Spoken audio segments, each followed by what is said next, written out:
Segregation, we also think we know what public housing is. It's a place where poor people live, where lots of mothers with children, single parents with children, lots of young men without access to jobs in the formal economy, acting out, engaging in oppositional behavior that attracts attention to the police and a cycle of violence that we've seen in so many places. That's what we think of as public housing. But that's not how public housing began in this country. Public housing began in this country as a program for middle-class, working-class families. During the Depression, poor people were not permitted into public housing when public housing was first created. There was a housing shortage, and public housing was created for people who could afford to pay the full rent in housing, and they did in public housing, but for whom there was no housing available. Everywhere, the Public Works Administration and the other federal agencies that succeeded it created segregated public housing, separate projects for African Americans and whites in cities all across the country, frequently segregating neighborhoods that hadn't previously been segregated, that were integrated. During World War II, the actions of the government intensified to create segregation. They intensified because throughout the country, hundreds of thousands of workers flocked to centers of defense production, of war production, to take jobs that hadn't existed during the Depression. And the migration of workers into centers of defense production overwhelmed frequently the communities where they were working.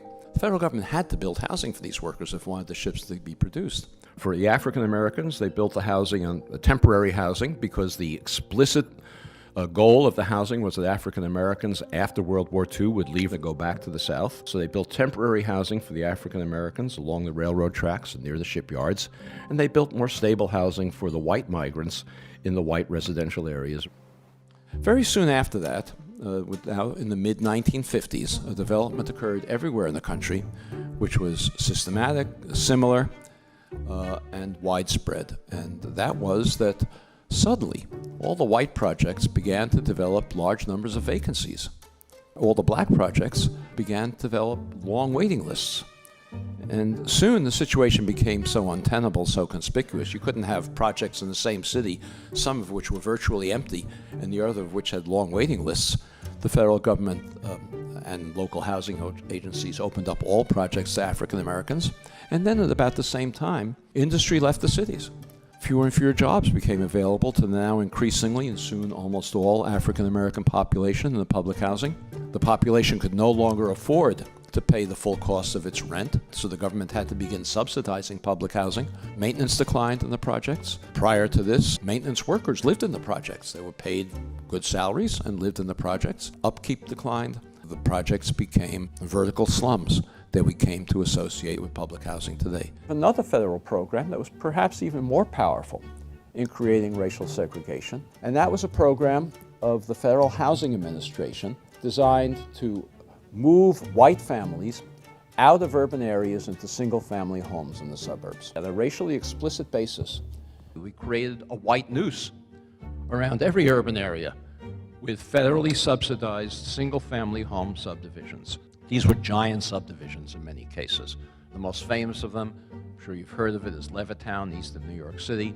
17,000 homes in one place. What bank would be crazy enough to lend a developer the money to build 17,000 homes or 15,000 homes in one place for which he had no buyers? We were in a suburban country at that time.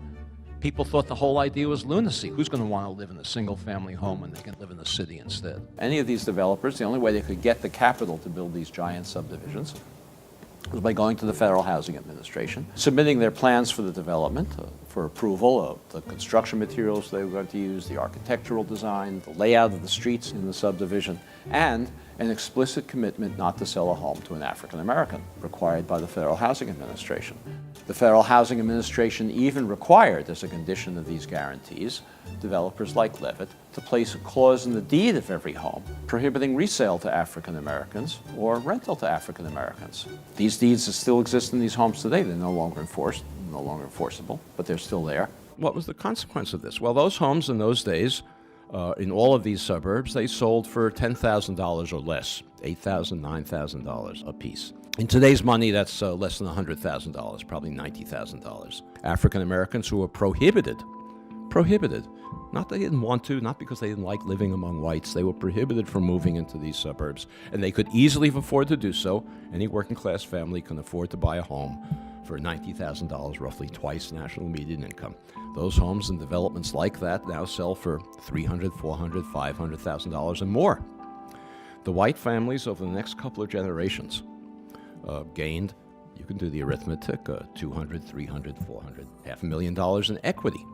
They used that equity to send their children to college, to take care of medical emergencies, to take care of economic downturns, most importantly, to bequeath it to their children, who then had down payments for their own homes. African Americans who accumulated none of that wealth as a result of this federal subsidy had none of those abilities.